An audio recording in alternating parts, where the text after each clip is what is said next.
Hello, everyone. Welcome to Harchan Irvine's online meditation session today. We are the local chapter of Harchan, which is a non-religious spiritual practice with over 2,500 years of lineage. Before we get started today, just to let everyone know that there will not be a session next Monday, September 7th, which is Labor Day. However, Harchan will be hosting a half-day silent retreat that day, and it's going to start at 11 o'clock Pacific time or 2 p.m. Eastern time. You can find the details on our Facebook page or at harchan.org. You can also email harchanirvine@gmail.com if you have any questions or if you would like further detail on participating in the event. No registration is required for the event, and we hope that you will be able to join us. With that, I would like to turn your attention to our teacher today, Instructor Jingming, and thank you, and I hope you enjoyed the session.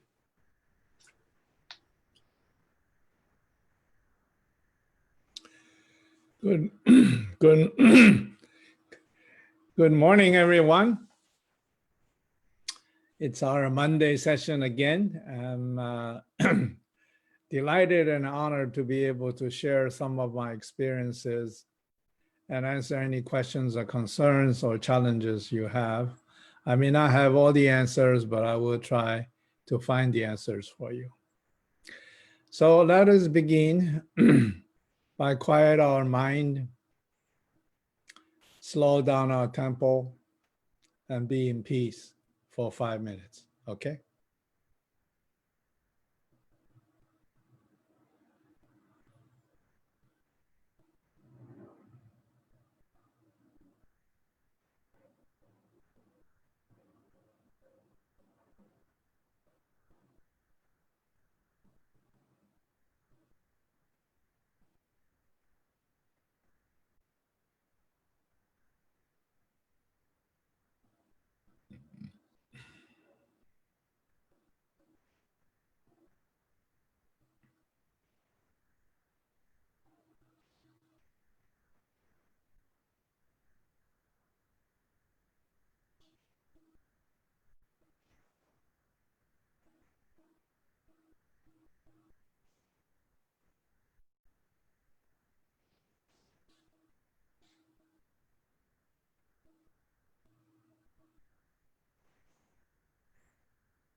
Now you can open your ears. You don't necessarily have to open your eyes because uh, my video is not anything particular interesting to look at. I thought I'd share my spiritual journey today with you. Um, I grew up as a very happy kid. And as I mentioned before, my father, because he's in the entertainment industry, so he comes home late and he gets up late. So by the time he came home, I'm already sleeping. By the time he got up, I'm already gone to school. So I hardly meet him. The only time I meet him was when I need to deliver my report card. My mother is a very loving mother. She doesn't care about my grades. I can get a D or a C as long as I eat 5 bowls of rice, as long as I grow tall and big and healthy. And that's the only thing she's concerned with. And because of this, I had no pressure during my childhood. And I can do whatever I want. I can do anything at any time. There's really no, homework time or play time. Nobody really cared about me. So I was free to dream. And I had a lot of beautiful dreams in the grammar school. And my biggest joy was was transferring one joke from one auntie or uncle to another. So the one auntie tell me a beautiful joke, and I will share that with another auntie, and the other auntie will say, "Whoa, good boy, you're so smart." That was my biggest joy. And also I've been just, I just sit there and daydreaming about all these things, all these inventions. And I built a lot of models, airplane models, ship models. I love to create things and make new things. So that was a very happy childhood. And I don't have any particular hang-ups on food or clothing or anything that pertaining to everyday life. I wasn't focused on that. My focus was what's in my mind. So as I mentioned, it's like a dream, and nothing practical that I noticed. I've been tunnel vision for quite a long time. And by the time to middle school, and I enjoyed reading all these 武侠小说, all these Chinese samurai stories. And because of that, my grades really, came down bad. But I was very happy because nobody cared about my grades other than my father. But I only see him once a semester, so twice a year. So I had a sort of a nonchalant, carefree life. And by the time I get into high school, it started to dawn on me, because I had all this wonderful time for the past 15, 16 years. So I said, what do I really want next? So I started to search within myself. Do I want power, be a famous politician or a hero of some sort? And do I really want money? Would it make me happy? Then I discover all the fame and the power and the money doesn't really make me happy. And I don't think that would make me happy. And then what would make me happy?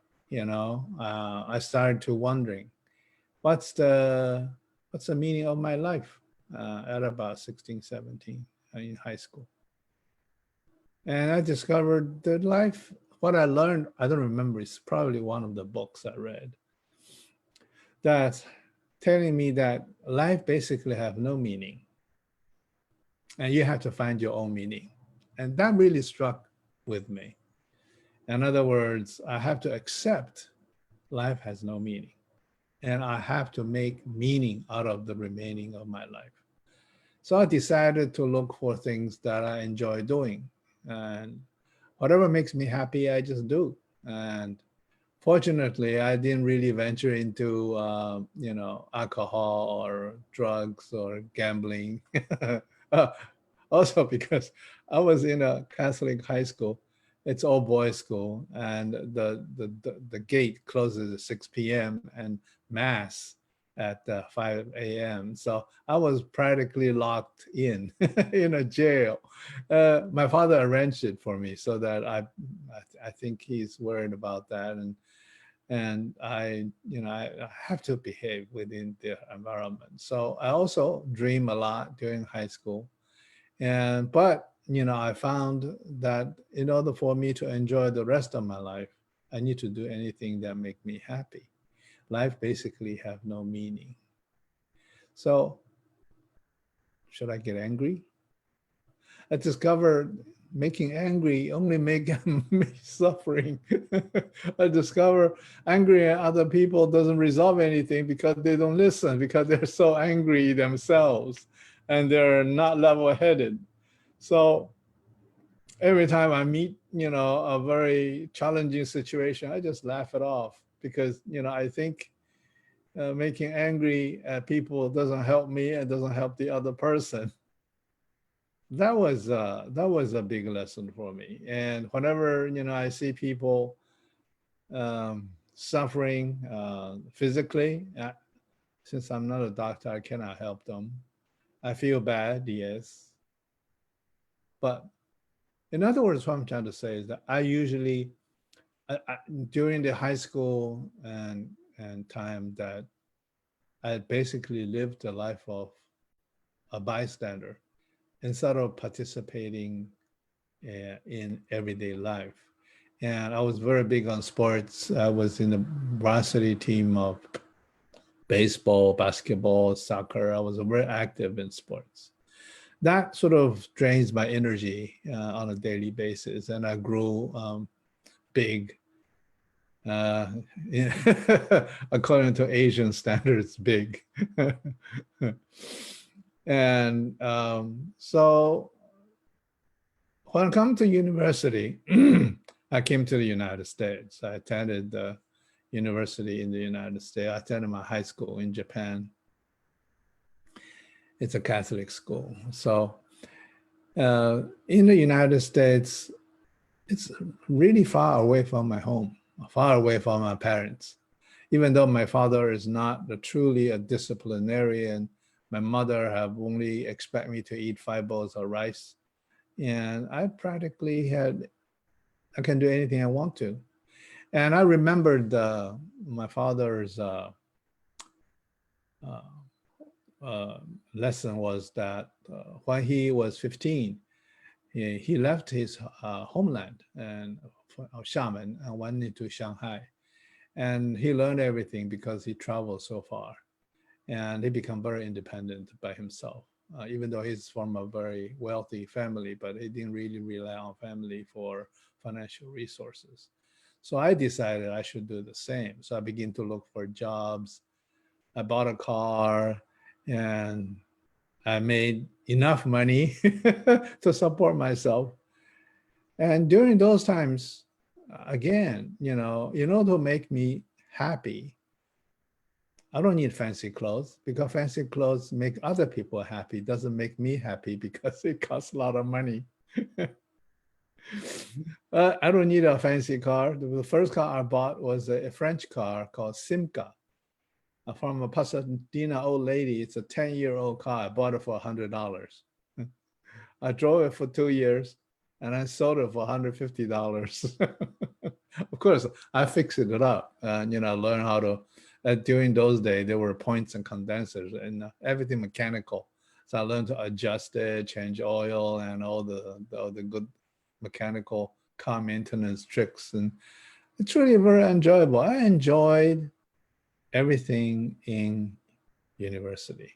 And because I just pick, I select the stuff that I enjoy doing and I avoid the stuff that made me unhappy.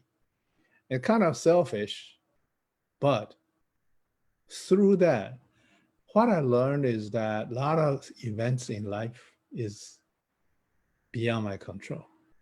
You know, I just have to deal with it in a careful and nonchalant and not too serious manner, you know. And my mother used to call me, I don't know how to translate into English. In Chinese, it's called 明示, meaning, you know, a person who doesn't care about earthly values. And I truly was that. And, you know, ordinary car, actually a very cheap car, and, you know, ordinary apartment, and, you know, ordinary clothing. And I never had a comb. I use my hands to comb. Even today, I don't comb my hair. Luckily, my hair is very obedient. They sort of automatically fall into shape. So I truly, you know, I experience life in as a bystander, you know, attached to nothing. And then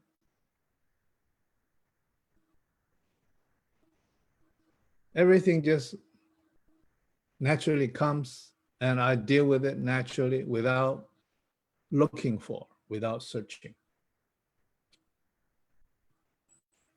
It was a wonderful lifetime. And everything was very easy because I don't expect nothing. I don't want nothing. And whatever I have, I treasure it. I'm happy with it, you know, because I was seeking a very happiness-based lifestyle. And I learned to recognize what makes me happy, what doesn't. And then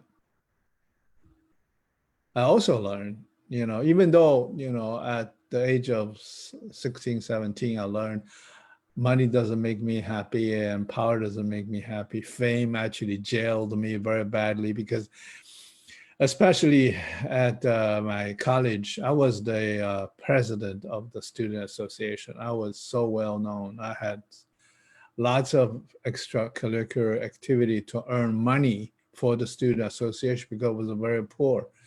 I was the first Chinese student who chartered flights for students to return to Taiwan at a very low price. I think it was like $400 a seat. And I made antique fashion show by inviting all the pretty young girls from the Bay Area. I conducted the dance parties every week, and a choir, and also a drama every quarter. We are a quarter system at Berkeley. So because of that, I become very famous in school, and I discovered I had lost freedom, you know. And I don't want to be so well known, everybody pointing me and talk about my back. So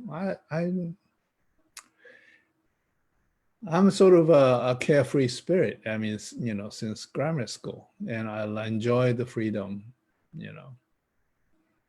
So then, you know, after I started to work, after graduation, I began to ask myself, even though I had a wonderful life, my businesses was successful, and kids are nice, wife was good. Because of that, what do I end up with? I begin to ask that question.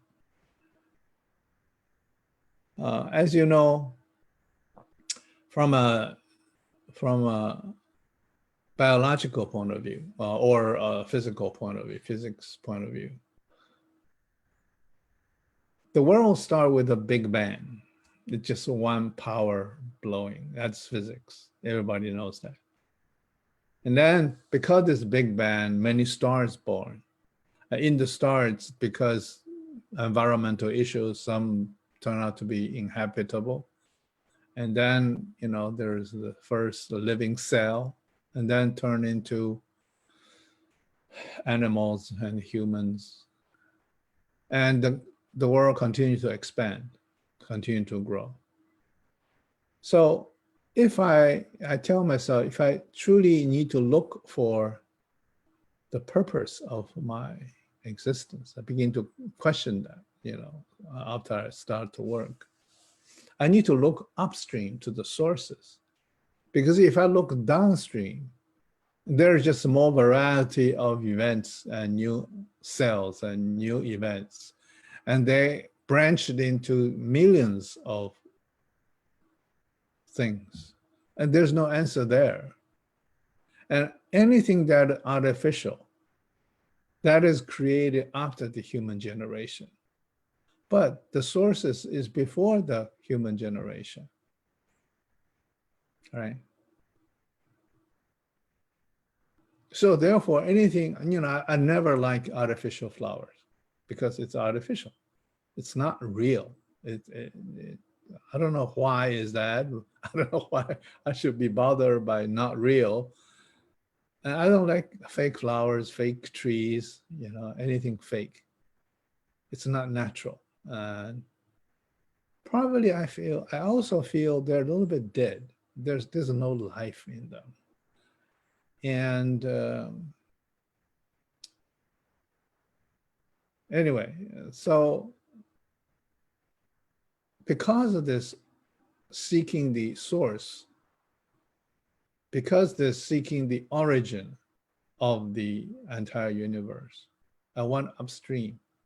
And it so happens, through that search, I met Sifu, and he basically, begins to teach us that we should get our inner energy going first. Then we can be in sync with the outer energy that's flowing around. That really makes so much more sense, because a Big Bang is not identifiable by image or an entity. It's just a life force. And the only way to be in sync with the life force is through another life force. So no matter what I think and what I analyze, what I say, what I see, these are all not energy. Anything that turns into a form is no more energy, even though there's still static energy and dynamic energy, but still, there's no way to listen to, I don't want to say the word listen, to be connected to an energy source. Its only way is that you match your frequency, and probably will never be able to match the amplitude. But if we can match the frequency with the energy source, we'll be able to sync with it. Then we would know the true purpose of all these creations. Maybe there's really no purpose. I don't know.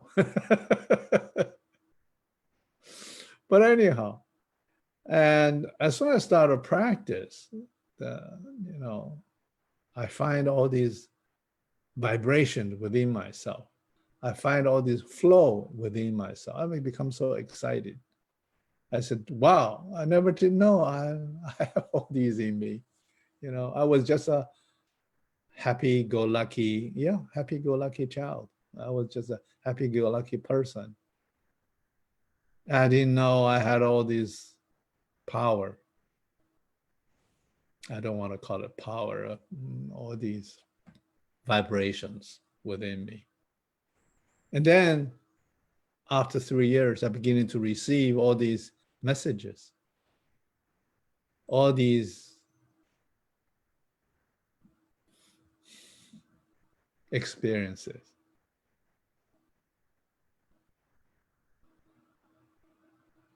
Many of them are very impossible to describe what they are, how they are.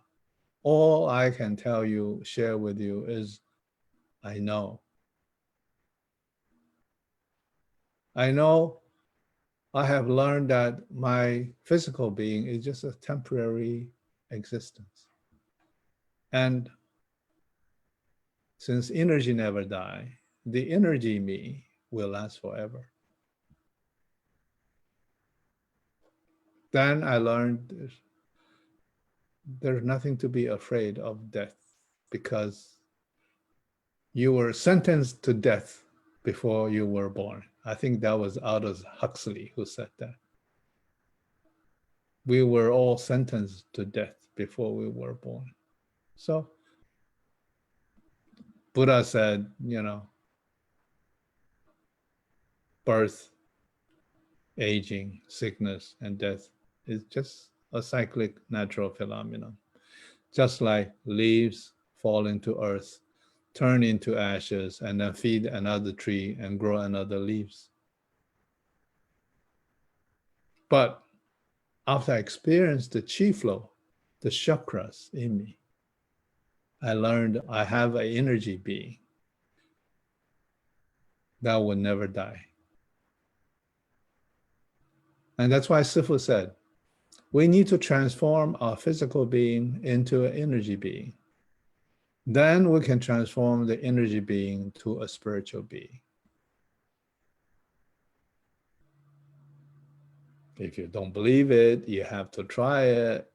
Once you try it, then you'll believe it. In other words, I always believe in order to help people, talking doesn't help. I can talk all I want.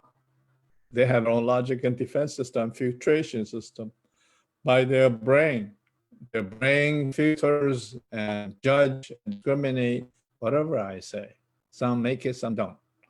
The only way, the best way, I would say the only way, the most efficient way is to let people practice meditation. Begin with belly breathing. Focus on navel chakra. As soon as they feel the vibration, the chi flow in them,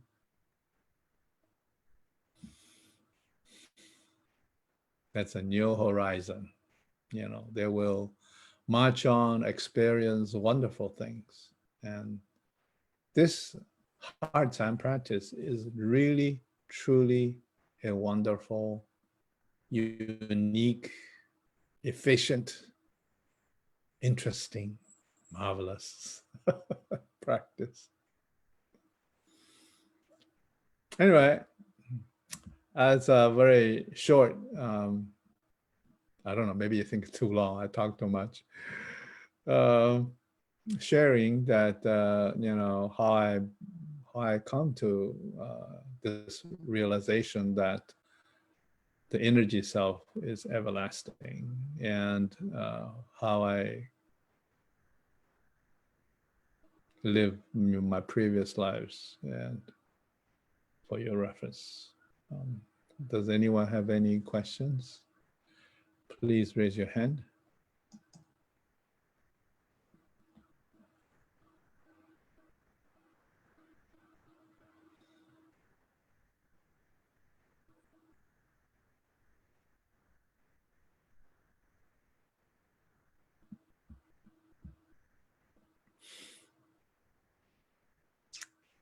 Okay, since this is my last,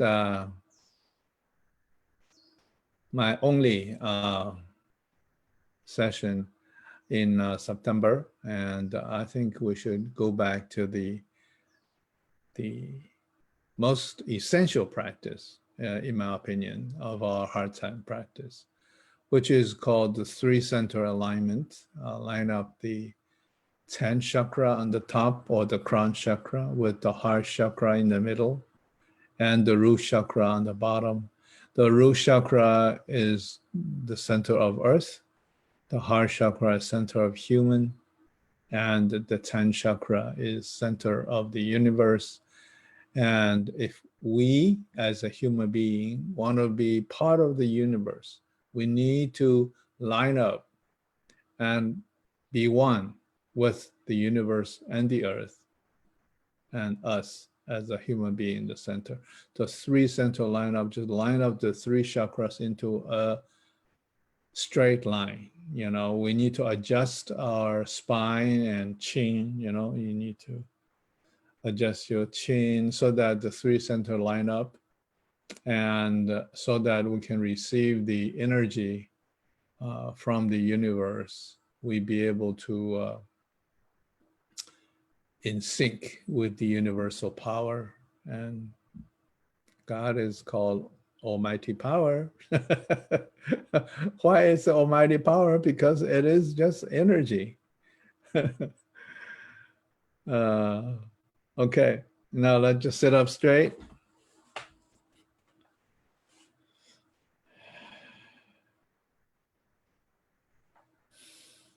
Close our eyes.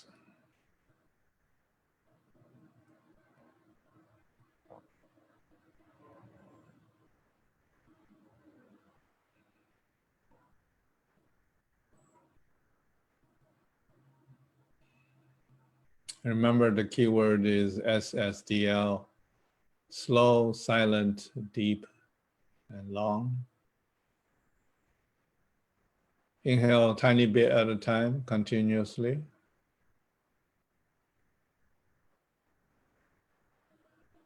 And then pause after fully inhaled for a few seconds. And then exhale at the same slow speed.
While you're fully inhaled and pause, during the pause, try to feel your navel chakra. Navel chakra is 1.5 inches behind your belly button. You're going to feel some vibration near the navel chakra.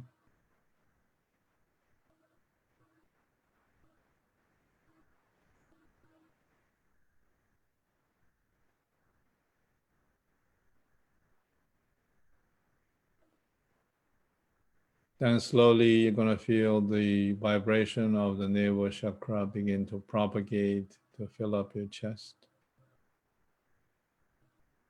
into your shoulders,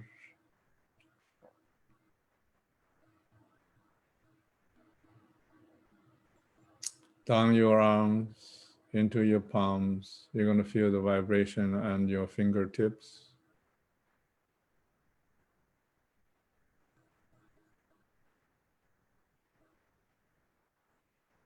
You're going to feel the vibration in your face. You're going to feel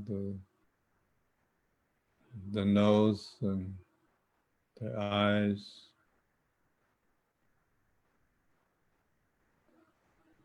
the scalp, all feeling the vibration from the navel chakra.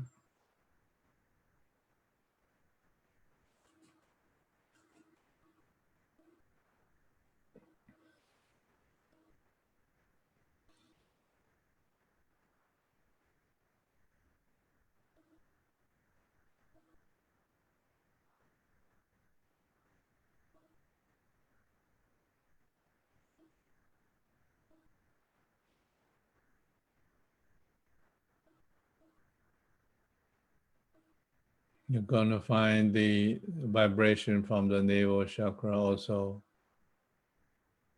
fill up your abdomen, down your legs.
Gradually, you're going to find, because the abdomen is filled with the chi from the navel chakra, gradually you're going to find your root chakra begin to vibrate. At the beginning, probably very small vibration. Just observe, but don't expect or demand. Just observe.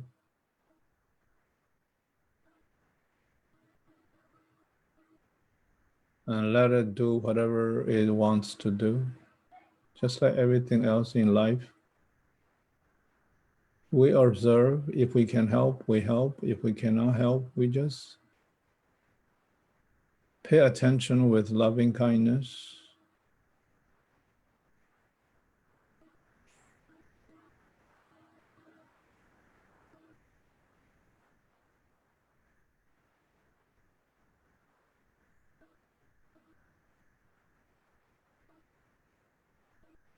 And soon you will find root chakra's vibration begin to propagate upwards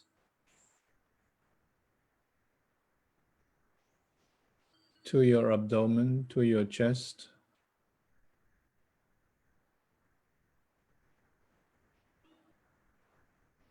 And your heart chakra may feel a little bit aching or pressed or with some kind of pressure. If so, meaning you probably had some stress.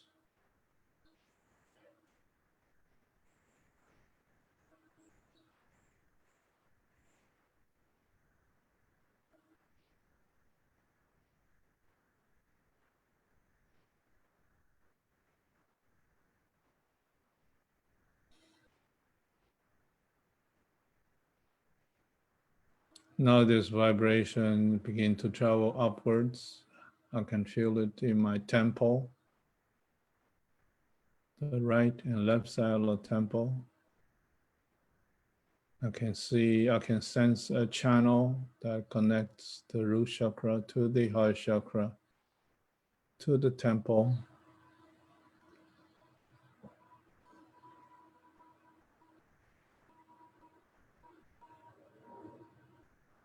Now it reaches the 10th chakra.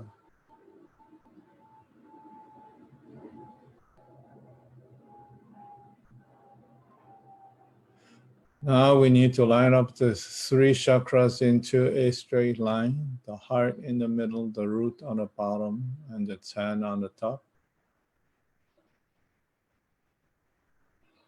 Once you do that, you will see a column of lights go right through you in the center of your body.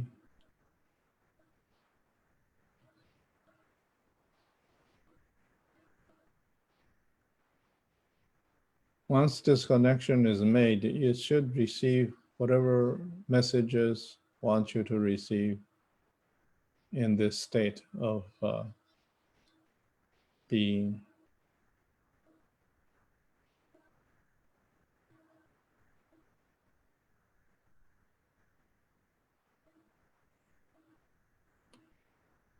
Now you're going to find your torso, the whole torso is becoming one channel of qi, one bunch of qi. The difference between your torso and arms and legs are becoming murky. Your whole body turning into just one bunch of qi. And this is a very easy state to enter into Canding. Canding is stillness, immobility, quiet, motionless, empty-minded, feelingless, no anxiety whatsoever, no emotions.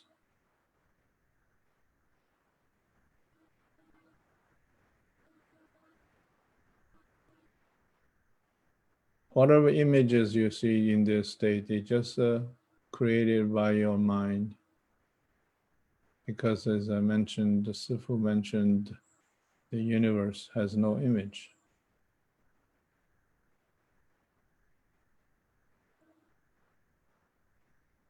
Accept whatever coming at you.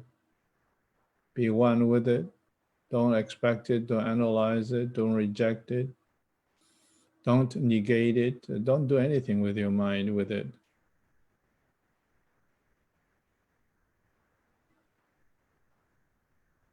Now you may see light,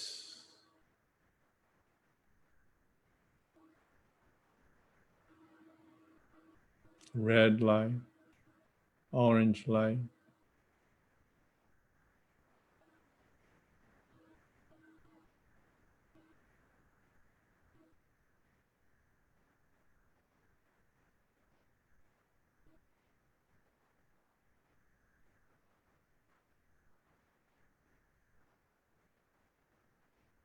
Just continue at your own pace. Try to enjoy it. Relax, focus, and enjoy. When you enjoy, meaning you're content. When you're content, you can accept everything, no matter how bad it is in your opinion. You let go of your defenses and criticism and expectation because you're truly content. There's nothing else you need. You got everything you need.